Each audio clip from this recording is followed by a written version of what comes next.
to make what is a historic announcement.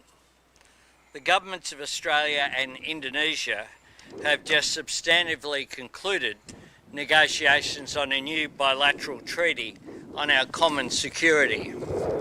Australia's relationship with Indonesia is based on friendship, trust, mutual respect, and a shared commitment to peace and stability in our region. This treaty is a recognition from both our nations that the best way to secure that peace and stability is by acting together. It signals a new era in the Australia-Indonesia relationship. The treaty is predominantly based on the landmark security agreement signed by the Keating and Suharto governments 30 years ago.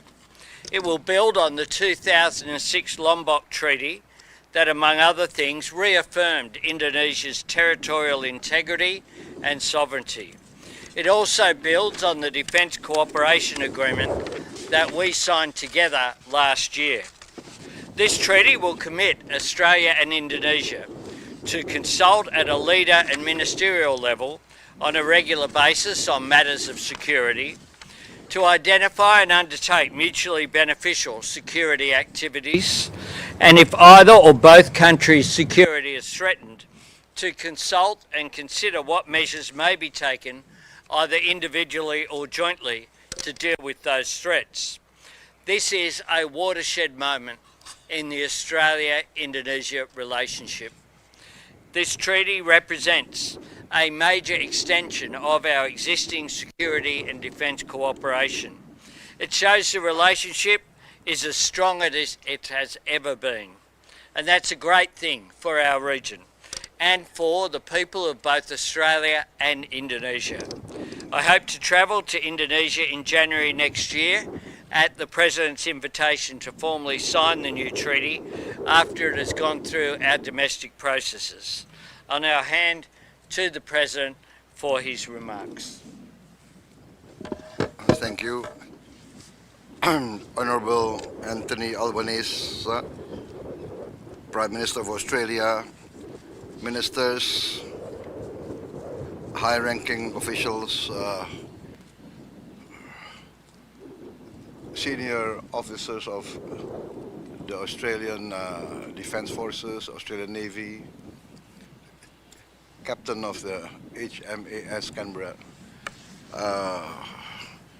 distinguished members of the media, I would like to once again thank the government of Australia, the Prime Minister of Australia and his government for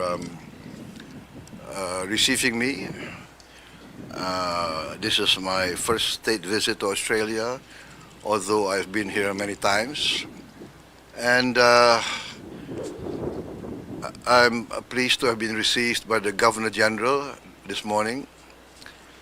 We had very good discussions, and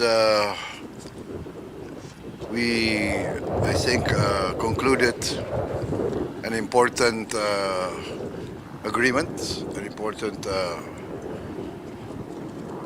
treaty between Australia and Indonesia, committing ourselves to close cooperation in the defense and security field, and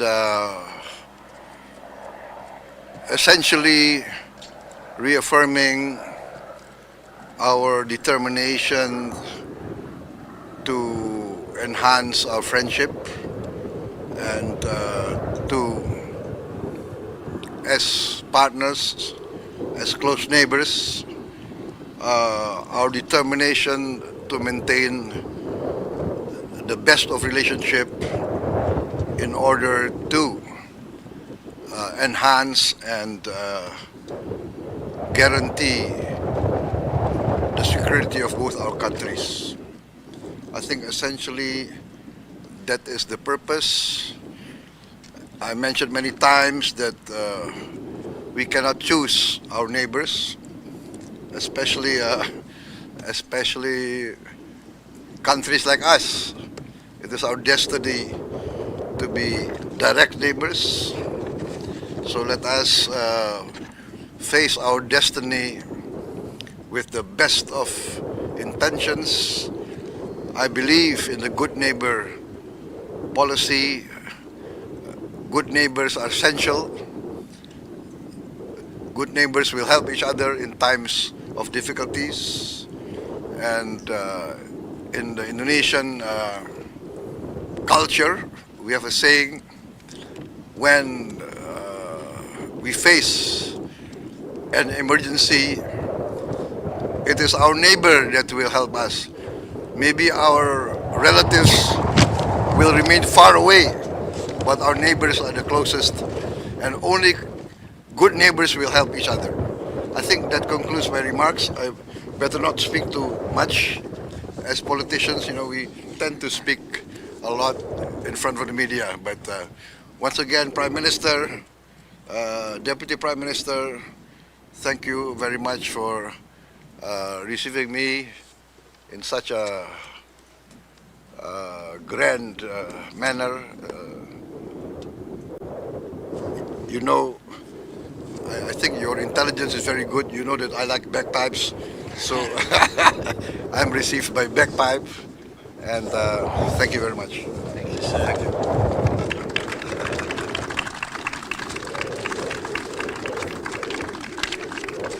Can I thank the Chief of Navy and the Captain of the HMAS Canberra and all of the naval personnel who've welcomed us here and helped to organise this visit today. Thank you. Thank you.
Tutup dulu.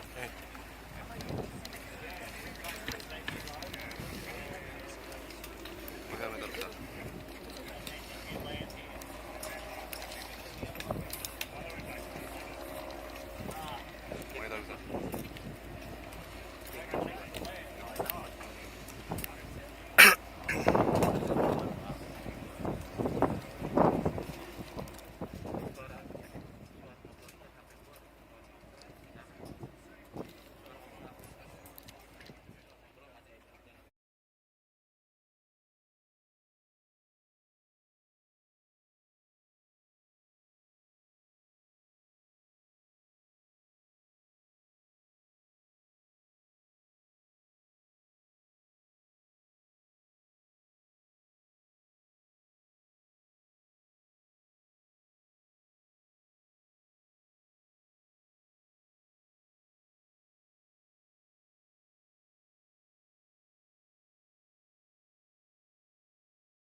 karunia yang diberikan oleh Yang Maha Kuasa kepada kita sungguh sangat besar dan sangat beragam.